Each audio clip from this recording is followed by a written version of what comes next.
بسم الله الرحمن الرحيم. السلام عليكم ورحمة الله وبركاته. إن الحمد لله نحمده تعالى ونستعينه ونستغفره ونعوذ بالله من شرور أنفسنا وسيئات أعمالنا. من يهده الله فلا مضل له ومن يضلل فلا هادي له. أشهد أن لا إله إلا الله وحده لا شريك له وأشهد أن محمدا عبده ورسوله. يا أيها الذين آمنوا اتقوا الله حق تقاته ولا تموتن إلا وأنتم مسلمون. يا أيها الناس اتقوا ربكم الذي خلقكم من نفس واحدة وخلق منها زوجها وبث منهما رجالا كثيرا ونساء واتقوا الله الذي تساءلون به والأرحام إن الله كان عليكم رقيبا. يا أيها الذين آمنوا اتقوا الله وقولوا قولا سديدا يصلح لكم أعمالكم ويغفر لكم ذنوبكم ومن يطع الله ورسوله فقد فاز فوزا عظيما. أما بعد فإن أصدق الحديث كتاب الله وخير الهدي هدي محمد صلى الله عليه وسلم وشر الأمور محدثاتها فإن كل محدثة بدعة وكل بدعة ضلالة وكل ضلالة في النار. أعاذني الله وإياكم من النار. Hadirin kaum muslimin, saudara-saudaraku yang saya hormati dan saya muliakan, segala puji bagi Allah Azza wa Jal. Kita panjatkan kehadiratnya akan limpahan nikmat dan curahan karunia-Nya kepada kita, bahwa di pagi yang cerah ini kita dipertemukan di tempat yang mulia, masjid dari masjid-masjid Allah, di mana kita akan mengawali hari kita ini dengan sebuah kajian yang kita mohon kepada Allah Azza wa Jalla melalui kajian ini tambahan ilmu, tambahan keimanan dan kemudahan serta taufik dari Allah Azza wa Jalla untuk kita mengerjakan amalan saleh dan melaksanakan ketaatan kepadanya. Dan sebagaimana yang telah diagendakan, bahwa pada sesi yang pertama, di mana pembicara sedianya adalah Al-Ustadz Abu Syahid dari Jambi, maka berhubung yang bersangkutan masih tertahan kendaraannya di Lampung, kajian pendahuluan ini insyaallah akan saya sendiri yang membawakannya. Dan materi kita adalah berkenaan dengan satu pembahasan yang penting, yaitu hal yang berkaitan dengan satu kitab yang merupakan petunjuk sekaligus pedoman kehidupan bagi umat manusia, bukan hanya bagi kaum muslimin saja, melainkan bagi segenap umat. Dan kita ketahui bahwa Allah Subhanahu wa taala dengan rahmat dan karunia-Nya, Dia telah menurunkan para rasulnya. Akan tetapi ditutusnya para rasul tersebut, Allah Subhanahu wa taala berikan juga kepada mereka Alkitab, berikan kepada Rasul-Rasul itu kitab-kitab yang Allah Subhanahu wa ta'ala turunkan, yang kita kenal dalam Al-Islam dari kitab-kitab yang diturunkan oleh Allah Subhanahu wa ta'ala. Dan kepada Nabi kita Muhammad sallallahu alaihi wasallam, Allah Subhanahu wa ta'ala turunkan kepada kita Al-Quran sebagai petunjuk dan sebagai pedoman bagi umat manusia. Akan tapi kitab yang Allah Subhanahu wa ta'ala turunkan dan Allah Subhanahu wa ta'ala jadikan Al-Quran itu sebagai petunjuk, kondisinya umat Islam pada masa sekarang ini justru menjadikan Al-Quran sebagai sesuatu yang mereka tinggalkan, sebagai sesuatu yang mereka abaikan, sebagai sesuatu yang mereka campakkan dan mereka acuhkan. Maka dalam rangka untuk menumbuhkan kecintaan kepada Al-Quran, penting sekali kiranya kita bahas satu pembahasan bagaimana Al-Quran pada hakikatnya dia merupakan pilar kehidupan. Bagaimana Al-Quran pada hakikatnya dia merupakan pondasi dari kebahagiaan. Bagaimana Al-Quran pada hakikatnya merupakan petunjuk, sebagaimana ia merupakan petunjuk bagi umat-umat terdahulu, maka begitu pun juga Al-Quran juga merupakan petunjuk bagi umat-umat kemudian. Allah Subhanahu wa ta'ala katakan hal ini dalam sebuah surat yang dikenal sebagai surat Makkiyah, yang mana surat ini disebut dengan suratul Isra. Pada ayat yang ke-111, di situ Allah Subhanahu wa ta'ala berfirman, kata Allah Jalla wa Ala, inna hadzal Qur'an yahdi lillati hiya aqwam wa yubashshirul mu'minina alladhina ya'maluna as-salihati anna lahum ajran kabira. Kata Allah Jalla wa Ala, sesungguhnya Al-Qur'an ini dia memberi petunjuk kepada jalan yang paling lurus dan memberi kabar gembira kepada orang-orang yang beriman yang mengerjakan amalan-amalan yang saleh, bahwa ada bagi mereka balasan yang besar di sisi Allah Subhanahu wa ta'ala. Marilah kita perhatikan kepada ayat yang mulia ini. Bagaimana Allah Subhanahu wa ta'ala telah sebutkan di dalam ayat ini bahwasanya Al-Quran merupakan petunjuk kepada jalan yang paling lurus. Artinya bahwa apabila di sana ada satu jalan yang bukan ditunjukkan oleh Al-Quran dan itu merupakan jalan kebaikan, maka apa yang ditunjukkan oleh Al-Quran itu jauh lebih baik. Dan bagi kita seorang muslim dan juga muslimah, wajib baginya untuk mengimani bahwa petunjuk Al-Quran dalam setiap lini kehidupan adalah petunjuk yang paling lurus. Ada merupakan petunjuk yang paling lurus. Dan yang paling penting bagi kita juga, setelah kita mengimani bahwa petunjuk Al-Quran merupakan petunjuk yang paling lurus, adalah untuk kita menerimanya, kemudian berusaha untuk kita mengamalkannya. Maka dengan cara yang demikian inilah akan timbul suatu kecintaan yang besar dan pengagungan yang tinggi dari setiap individu kita terhadap Al-Quran yang Allah Subhanahu wa ta'ala jadikan sebagai pedoman bagi kita. Dan dalam kesempatan yang singkat ini, marilah sedikit kita singgung beberapa petunjuk Al-Quran kepada jalan yang paling lurus. Yang utamanya dan yang pertama, bahwasanya Al-Quran dia telah menunjukkan kepada perkara at-tauhid dari 3 jenis macamnya, yaitu tauhidul rububiyah, wa tauhidul uluhiyah, wa tauhidul asma'i was sifat. Di mana apabila kita melihat kepada sekian umat di luar umat Islam, bagaimana mereka tersesat, apakah dalam tauhid rububiyahnya ataukah dalam tauhid uluhiyahnya, begitupun juga mereka tersesat dalam tauhidul asma'i was sifatnya. Apabila kita melihat ke dalam Al-Quran, maka Al-Quran menunjukkan kepada hal ini, yaitu kepada tauhid ini, dengan begitu gamblangnya dan dengan begitu detail dan rincinya. Yang pertama adalah petunjuk Al-Quran kepada tauhidur rububiyah. Dan yang dimaksud dengan tauhidur rububiyah adalah pengakuan bahwasanya hanya Allah Subhanahu wa ta'ala, dialah satu-satunya yang menciptakan, dialah satu-satunya yang memiliki, dan dialah satu-satunya yang memiliki dan mengatur alam semesta dan segala isinya. Hal ini Allah Subhanahu wa ta'ala sebutkan pada banyak ayatnya. Di antaranya dalam firman Allah Jalla wa Ala, dia berfirman, "Wala in sa'altahum man khalaqahum la yaqulunna Allah." Kata Allah Subhanahu wa ta'ala, apabila engkau tanya kepada mereka, wahai Muhammad, siapakah yang menciptakan mereka? Pastilah mereka akan menjawab bahwa yang menciptakan kami adalah Allah.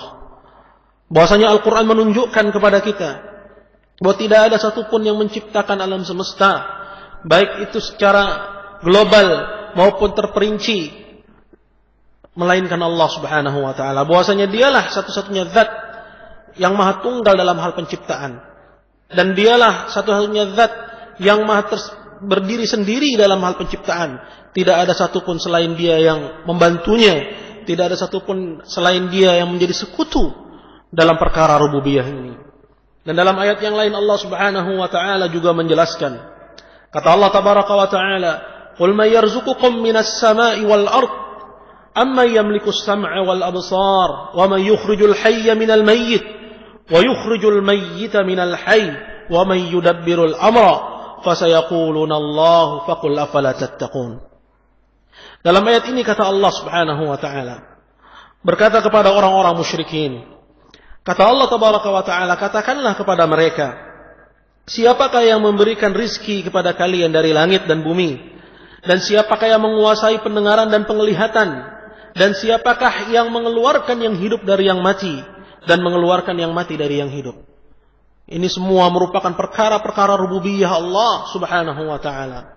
Perkara menurunkan rizki dari langit, mengeluarkan tumbuh-tumbuhan dari bumi, menguasai pendengaran dan penglihatan, dan menghidupkan, mengeluarkan yang hidup dari yang mati, dan mengeluarkan yang mati dari yang hidup.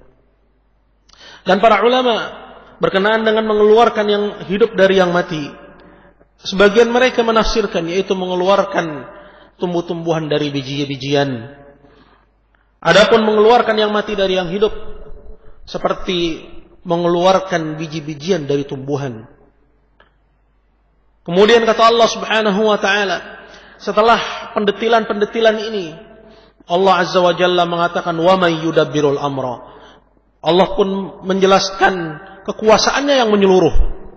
Kata Allah tabaraka wa taala, dan siapakah yang mengurus seluruh urusan. Artinya, setelah Allah Subhanahu wa taala menunjuki kepada kita dengan metode pendetilan-pendetilan, Allah pun Azza wa Jalla berpindah dengan metode pengglobalan. Setelah sebelumnya Allah Subhanahu wa taala menunjukkan tentang hal penciptaan, tentang penguasaan langit dan bumi, tentang memberi rizki dari langit, mengeluarkan rizki dari perut bumi, menguasai pendengaran dan penglihatan. Ini metode yang saya sebut dengan pendetilan itu. Lalu setelah itu Allah Subhanahu wa taala yukhatibuhum, berbicara kepada mereka dengan metode global. Kata Allah Azza wa Jalla, wa may yudabbirul amra.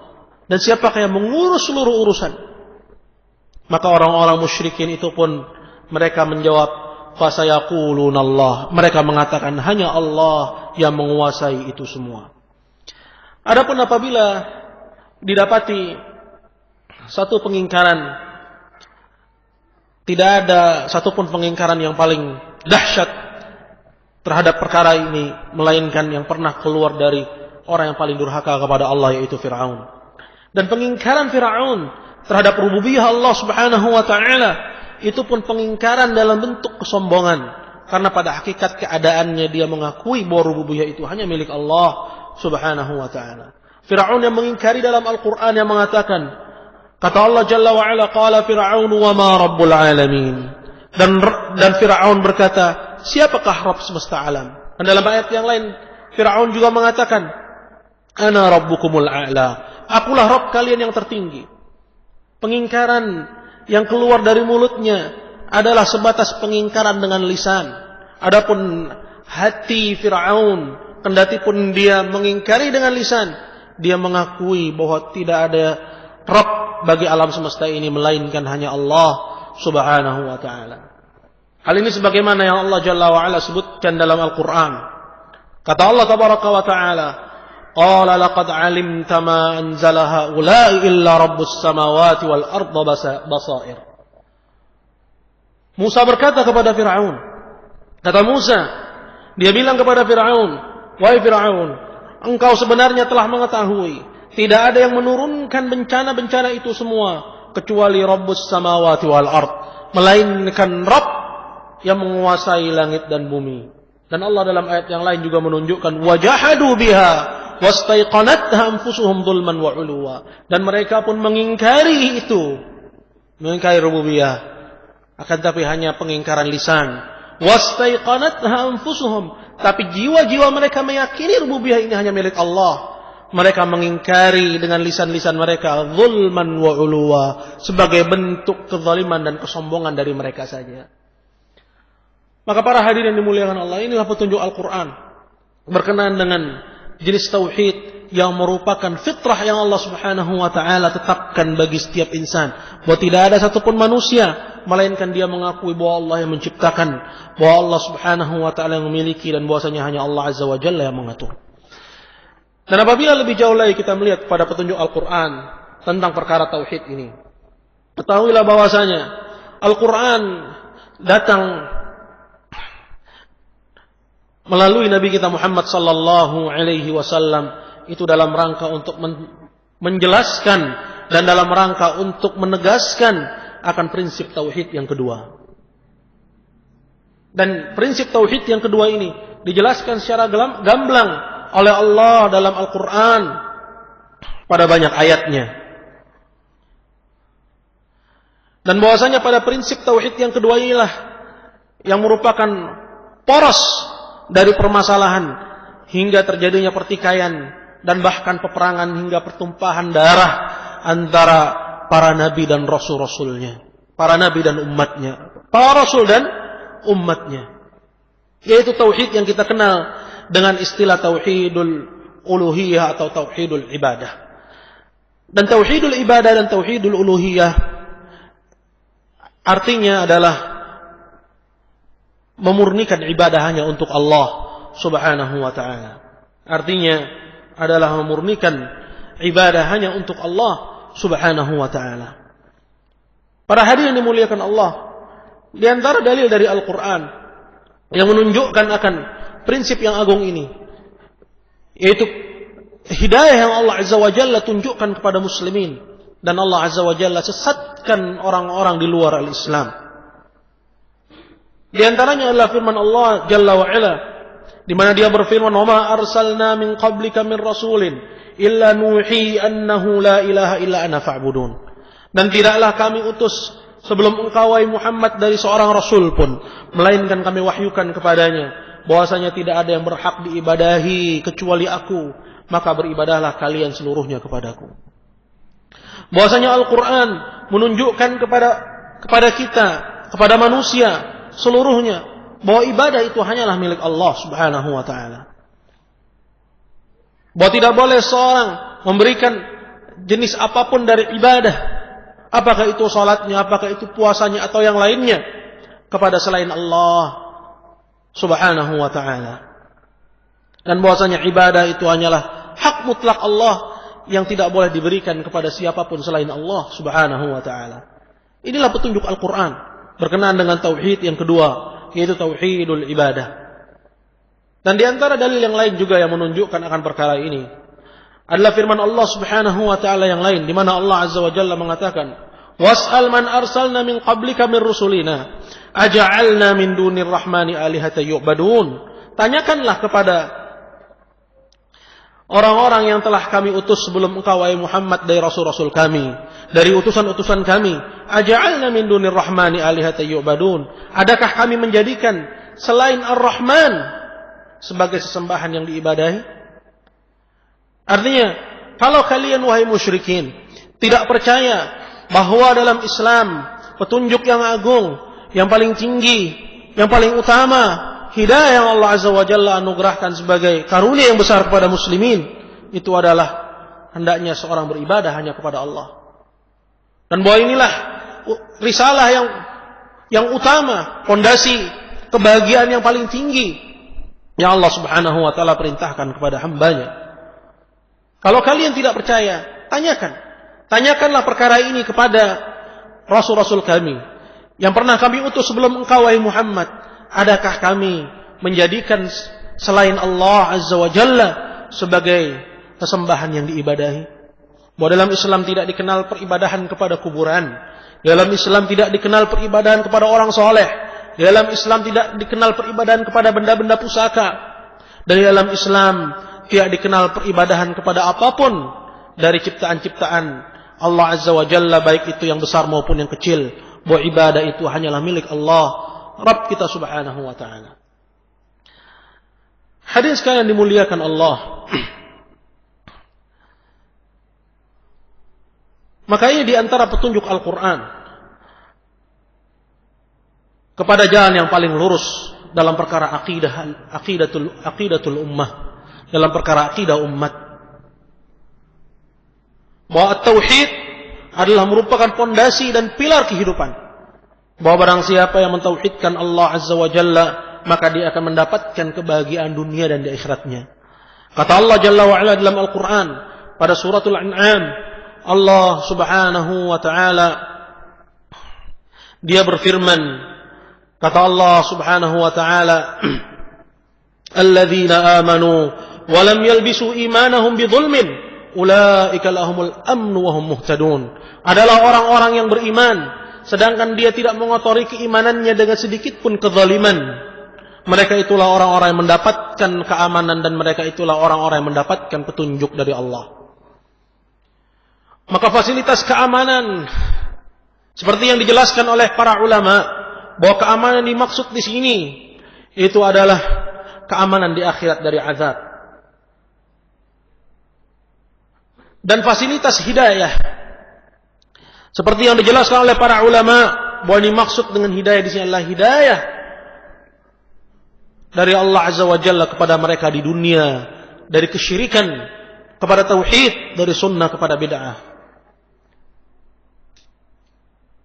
Itu hidayah kepada as-sunnah untuk meninggalkan bid'ah, dan hidayah kepada at-tauhid untuk meninggalkan kesyirikan kepada Allah Subhanahu wa ta'ala. Ini hanya didapat oleh orang-orang yang mereka beriman dan mereka tidak kotori keimanannya dengan sedikit pun kezaliman. Ketika ayat ini turun, seperti yang diriwayatkan oleh Imam Ahmad dan juga yang lainnya, para sahabat ridwanullahi alaihim merasa keberatan. Maka mereka pun berkata, ya Rasulullah, fa ayyuna lam yadhlim nafsah. Wahai Rasulullah, siapakah dari kami yang tidak mengerjakan kezaliman, tidak jatuh kepada kezaliman? Mereka menyangka bahwa orang yang mendapatkan dua fasilitas berupa keamanan di akhirat dari azab Allah dan hidayah di dunia, itu hanyalah orang yang bersih sama sekali dari kezaliman. Mereka menyangka bahwa orang yang mendapatkan fasilitas ini, dia tidak boleh mendolimi dirinya sendiri, dia tidak boleh mendolimi orang lain. Di sisi dia menghindari kezaliman yang paling besar, yaitu kesyirikan kepada Allah Azza wa Jalla. Maka para sahabat ridwanullahi alaihim pun berkata, ya Rasulullah, fa ayyuna lam yadhlim nafsah. Wahai Rasulullah, siapa dari kami yang bisa bersih dari kezaliman? Artinya, para sahabat ridwanullahi alaihim menyadari bahwa di sisi keimanan mereka kepada Allah, mereka juga bisa jatuh kepada kezaliman. Apakah kezaliman kepada diri sendiri ataukah kezaliman kepada sesama? Maka Rasulullah sallallahu alaihi wasallam pun berkata, "Innaha laysat kama tadhunnun." Sesungguhnya ayat ini tidak seperti apa yang kamu sangka. Tidak seperti apa yang kalian kira. Tidakkah kalian pernah mendengar firman Allah Subhanahu wa taala yang mengisahkan tentang perkataan Luqman kepada anaknya, "Inna syirka la dzulmun 'adzim." Sesungguhnya kesyirikan itu adalah kezaliman yang paling besar. Maksud dari penjelasan Rasulullah sallallahu alaihi wasallam di sini, bahwa orang yang mendapatkan fasilitas keamanan dan fasilitas hidayah dari Allah Azza wa Jalla, mereka adalah orang yang bersih keimanannya dari kesyirikan kepada Allah Subhanahu wa taala.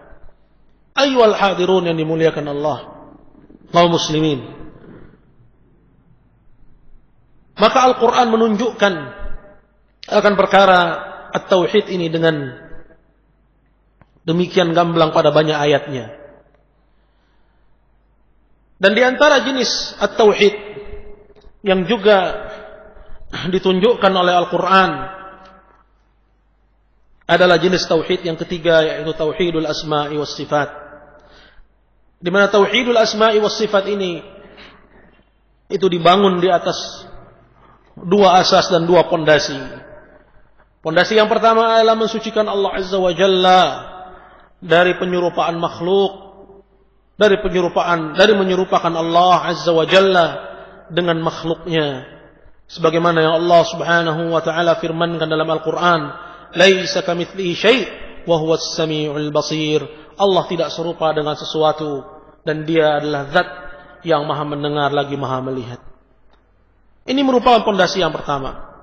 Di mana pada pondasi ini kita mengetahui bahwa Rabb kita Jalla wa Ala tidak seperti makhluknya, tidak seperti ciptaannya, dia tidak seperti manusia, tidak pula seperti binatang, tidak seperti apapun dari apa yang dinisbatkan oleh orang-orang kafir kepada Allah Azza wa Jalla. Di mana apabila kita melihat kepada ajaran-ajaran di luar Islam, maka kita bersyukur kepada Allah Azza wa Jalla atas petunjuk yang paling lurus ini. Bagaimana Allah Azza wa Jalla menunjuki kita dan menyesatkan mereka. Bagaimana kita umat Islam memiliki konsep ketuhanan yang begitu jelas dan sesuai dengan fitrah al-insaniyah, fitrah manusia, dan sesuai dengan akal yang sehat. Bagaimana kita melihat orang-orang di luar Islam, mereka menyembah, ada yang beribadah kepada patung, dari patung Nabi Isa, atau beribadah kepada patung Bunda Maria, atau ada yang beribadah kepada patung-patung yang tubuhnya manusia, kemudian kepalanya kepala gajah. Dari orang-orang Hindu maupun orang-orang Buddha, di mana sebagian mereka beribadah kepada tuhan-tuhan yang memiliki tangan-tangan yang banyak, yang mereka visualisasikan dan mereka wujudkan dimensinya dalam bentuk-bentuk, dan mereka letakkan di tempat-tempat yang mereka anggap mereka telah menghormati patung-patung mereka, akan tapi mereka kotori akidah mereka dengan akidah-akidah yang rusak, akidah-akidah yang buruk. Adapun Islam, al-muslimin, Allah Azza wa Jalla tunjuki mereka dengan jalan yang paling lurus dalam konsep ketuhanannya. Bahwa umat Islam tidak mengimani bahwa Rabbnya subhanahu wa ta'ala adalah serupa dengan makhluknya. Mereka mengimani bahwa Allah subhanahu wa ta'ala memiliki nama-nama yang indah, memiliki sifat-sifat yang tinggi. Akan tapi bersamaan dengan itu mereka tidak mengimani bahwa ada salah satu dari sifat-sifat tersebut yang serupa dengan makhluknya. Kendati pun umat Islam mengimani Allah mendengar, umat Islam tidak menetapkan bahwa pendengaran Allah serupa dengan pendengaran makhluk. Meskipun umat Islam mengimani bahwa Allah Azza wa Jalla melihat, mereka tidak mengimani bahwa penglihatan Allah serupa dengan penglihatan makhluk. Laisa kamitslihi syai' wa huwas samiul basir. Sebuah pedoman dan dustur yang wadih, aturan yang jelas dalam perkara tauhidul asma'i was sifat. Adapun pondasi yang kedua adalah mengimani akan semua yang Allah subhanahu wa terangkan dan Rasulnya jelaskan tentang sifat-sifat Allah subhanahu wa ta'ala dalam bentuk yang paling layak bagi Allah dan bentuk yang paling sempurna bagi Allah subhanahu wa ta'ala. Artinya ketika umat Islam mengimani bahwa Allah subhanahu wa ta'ala memiliki sifat-sifat yang secara penamaan itu ada pada makhluknya, umat Islam tidak meyakini bahwa sifat-sifat tersebut itu berarti bahwa Allah serupa dengan makhluk, melainkan mereka menetapkan sifat-sifat tersebut dalam bentuk yang paling sempurna, yang paling layak bagi Rabbnya subhanahu wa ta'ala. Ayyuhal hadirun, kaum muslimin yang dimuliakan Allah. Maka 3 jenis dari macam-macam tauhid, tauhid rububiyah, tauhid al-uluhiyah, dan tauhidul asma wa sifat, Allah subhanahu wa ta'ala telah muliakan kita dengannya. Dan bahwa ini diantara contoh yang pertama dan utama bagaimana Al-Quran telah menunjukkan kepada aqwamut thariq.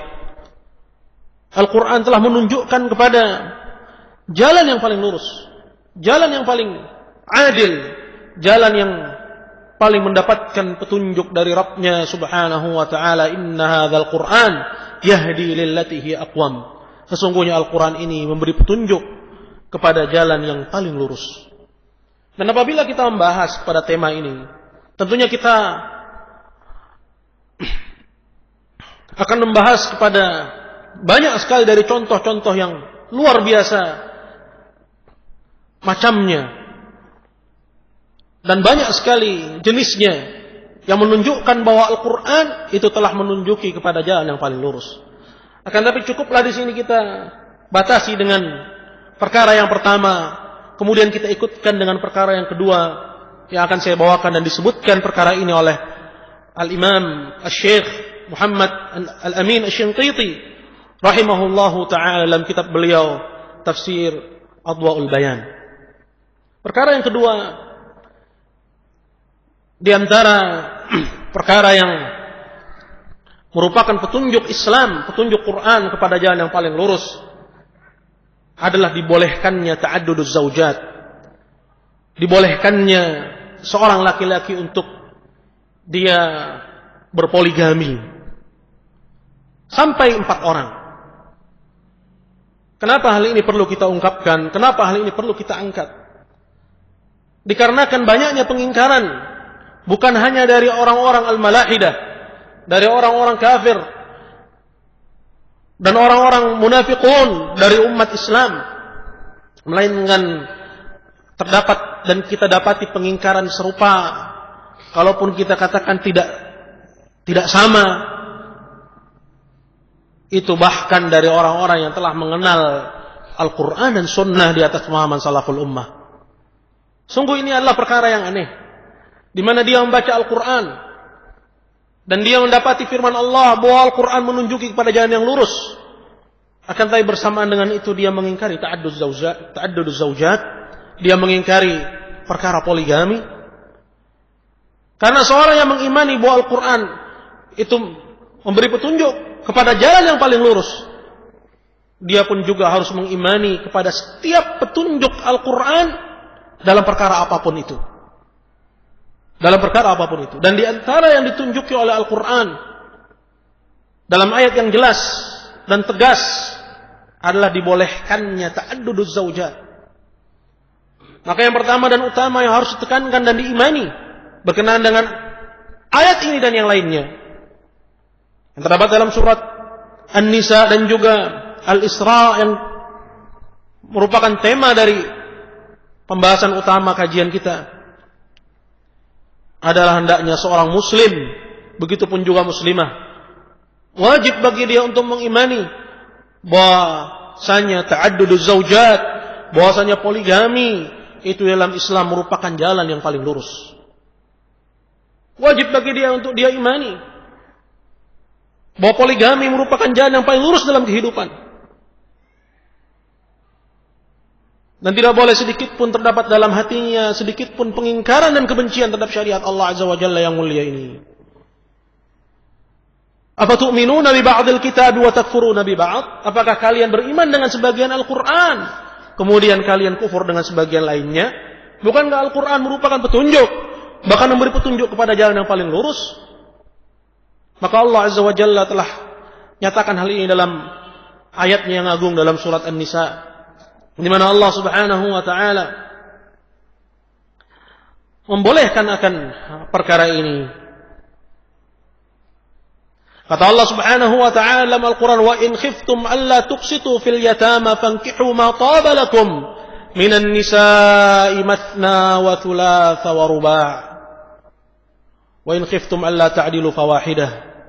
Kata Allah Jalla wa Ala, apabila kalian khawatir untuk kalian tidak bersikap adil, Allah ta'dilu, berkenaan dengan perkara anak-anak yatim tersebut, fankihu ma taba lakum, maka nikahilah mana yang kalian sukai dari wanita-wanita yang saleh tersebut, mathna wa thulatha wa ruba', 2-2, 3-3 atau 4-4. Maka Islam bolehkan.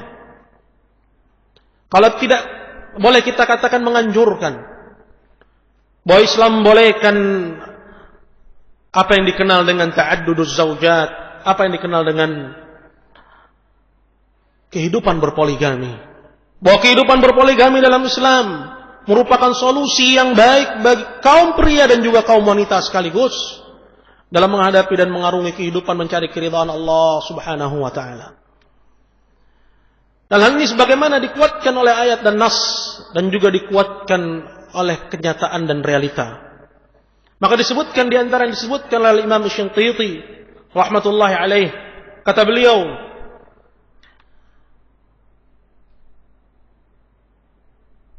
dalam kitab yang agung Tafsir Adwaul Bayan, beliau berkata, dan di antara petunjuk Islam dan petunjuk Al-Quran terhadap jalan yang paling lurus adalah dibolehkannya seorang berpoligami sampai 4. Wa anna ar-rajula idza khafa adam al-adli bainahunna lazimahu al-iqtisaru ala wahidah. Dan apabila seorang, jika dia khawatir tidak bisa berbuat adil di antara mereka, maka wajib bagi dia untuk bertahan dengan seorang istri saja, au milku yaminih, atau dia memiliki budak.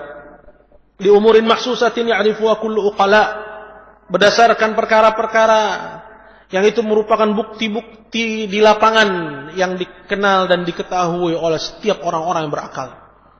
Artinya ayyuhal hadirun kaum muslimin dimuliakan Allah, bahwa perkara poligami dan dibolehkannya ta'addud dalam Islam, selain hal ini merupakan perkara yang dibolehkan dalam agama dengan ayat dan nas, maka perkara ini pun juga sesuai dengan kemaslahatan umat apabila ditinjau dari realita dan kenyataannya.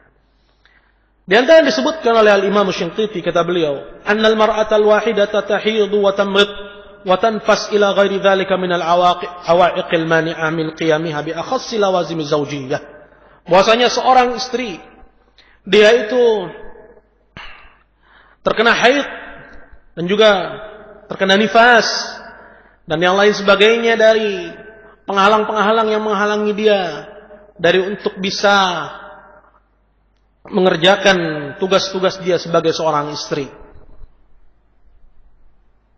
Dari tugas-tugas yang khusus yang dikerjakan oleh seorang istri terhadap suaminya.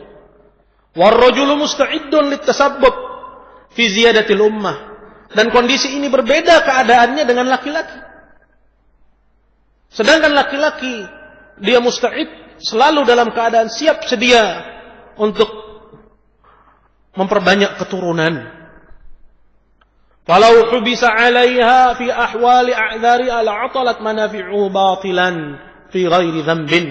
Andaikan seorang laki-laki itu dihalangi dengan hanya membatasi dirinya dengan seorang istri, dalam kondisi sang istri itu tidak mampu untuk menunaikan kewajibannya dikarenakan haid ataupun nifas, sedangkan laki-laki selalu dalam keadaan siap sedia untuk memperbanyak umat, maka akan terbengkalailah manfaat-manfaat yang besar meskipun dia tidak berdosa. Maka terbengkalailah manfaat yang besar dalam kondisi yang demikian. Makanya di antara bukti nyata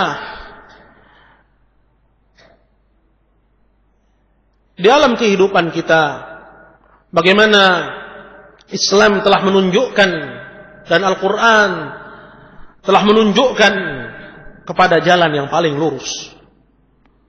Dan di antaranya juga kata Al-Imam Shinqiti rahmatullahi alaih, wa minna anna Allah ajra al-'adata bi anna ar-rajula aqallu 'adadan minan nisa fi aqtarid dunya.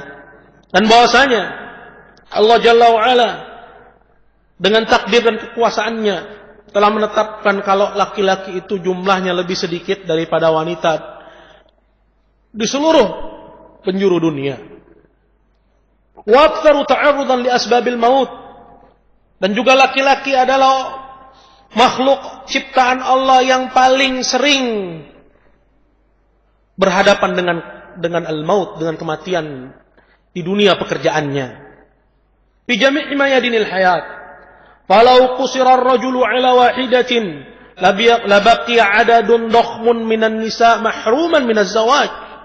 Andaikan seorang laki-laki itu dibatasi hanya dengan seorang istri, labaqiya 'adadun dakhmun minan nisa, maka akan tinggallah jumlah yang banyak dari manusia yang mereka tidak berkesempatan untuk menikah. Fa yattarruna ila rukubil fawahishah, sehingga mereka akhirnya terdorong untuk mengerjakan perbuatan-perbuatan yang keji, perbuatan-perbuatan zina, kemerosotan akhlak, mempertontonkan aurat, menggoda laki-laki yang saleh, menjerumuskan manusia ke jalan dan liang kebinasaan. La baqiya 'adadun dhakhmun minan nisa'i mahruman minaz zawaj. Anzuru ayyuhal hadirun. Maka perhatikanlah wahai orang-orang yang berakal, bagaimana realita kehidupan yang kita hadapi di masa sekarang ini.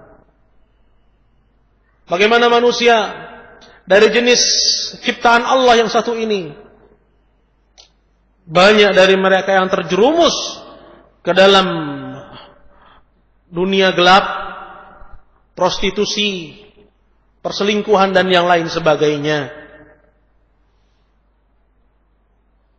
Dan Islam dengan Al-Quran telah menunjukkan jalan yang terhormat, yaitu dengan menikahi siapa yang kalian suka dari wanita-wanita, 2, 3, dan 4. Dengan akad yang sahih, dengan tanggung jawab yang benar.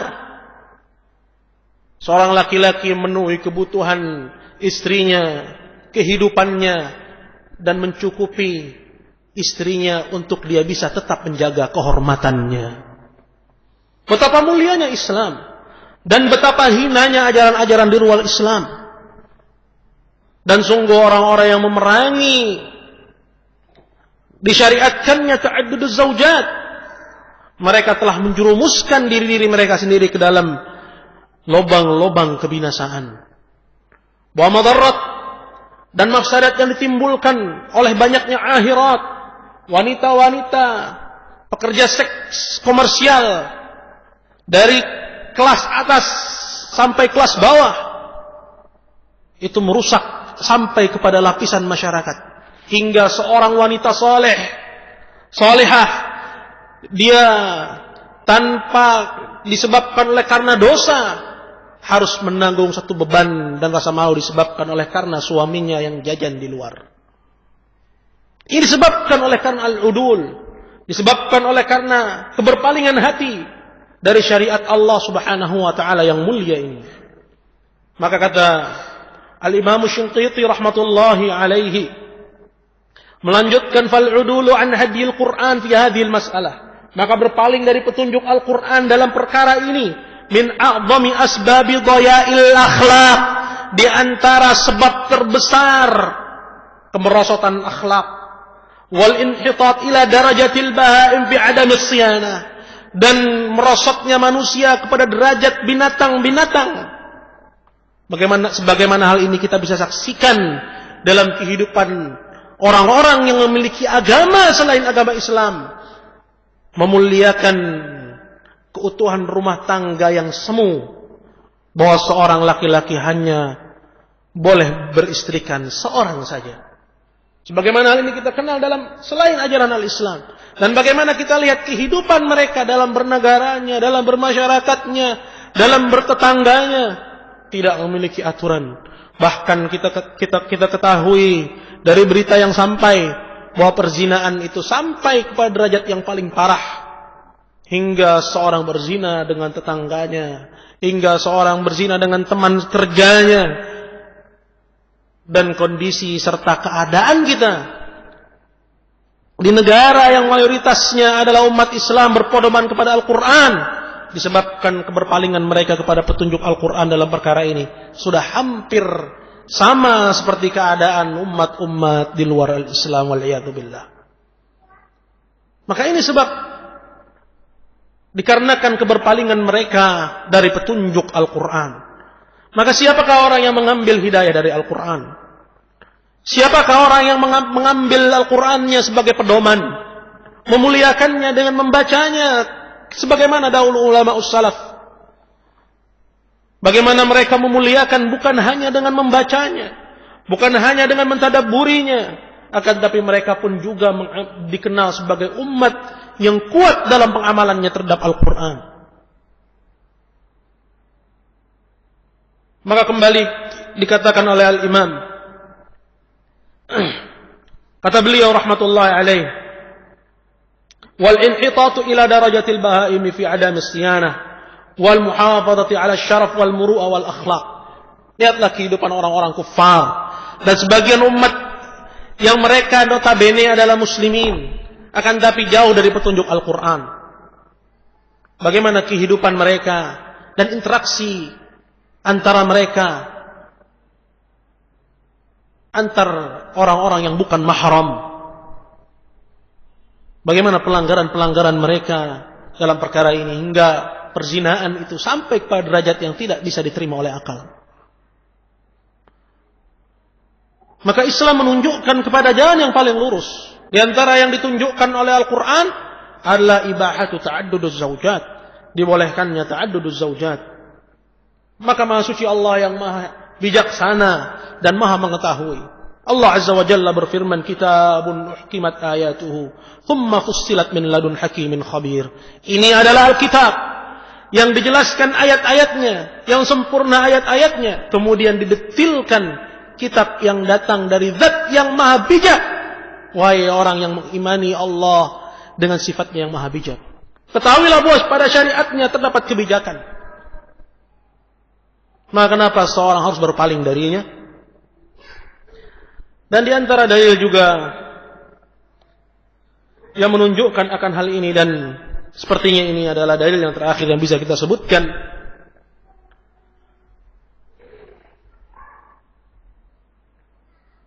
dikatakan oleh al-Imam, annal inatha kullahunna musta'iddat lizzawaj, bahwa yang namanya wanita seluruhnya mereka itu statusnya menunggu untuk dilamar.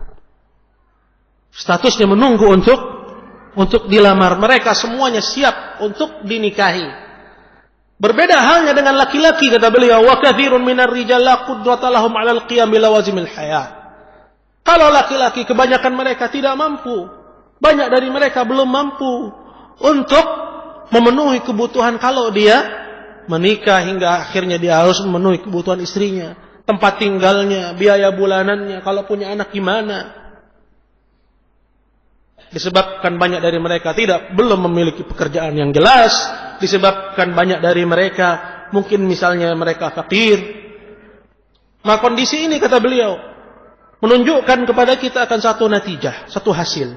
Fal musta'idduna lizawaji minar rijal aqallu minal musta'iddati lahu minan nisa. Orang yang siap untuk menikah dari kaum pria itu jumlahnya lebih sedikit daripada orang yang siap untuk menikah dari kaum wanita. Artinya kaum wanita, jumlah yang siap untuk menikah dari mereka jauh lebih banyak. Li'annal mar'ata la'iqalaha. Karena wanita, mereka tidak punya sedikit pun penghalang. Mereka hanya menunggu. Warrajulu ya'uquhul faqar wa adamul qudra an lawazimin nikah. Berbeda halnya dengan laki-laki. Dia butuh untuk menghidupi istrinya. Maka dia butuh harus bekerja, dia butuh harus punya penghasilan dan seterusnya.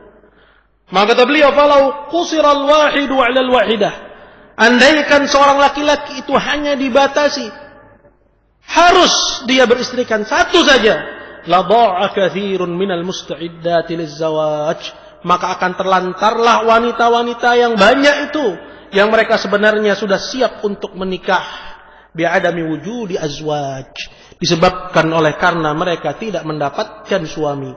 Fa yakunu dzalika sababan li dhaya'il fadilah wa tafashshir radhilah. Hingga yang demikian ini menjadi sebab tersebarnya perbuatan zina dan kemerosatan akhlak, wal inhitatul khuluqi wa dhiya'il qiyamil insaniyah. Dan hal ini menjadi sebab merosotnya manusia kepada derajat al-bahimah, pada derajat binatang, sebagaimana hal ini nyata dan jelas kita saksikan dalam realita kehidupan. Maka ayyuhal hadirun dimuliakan Allah, ini diantara contoh.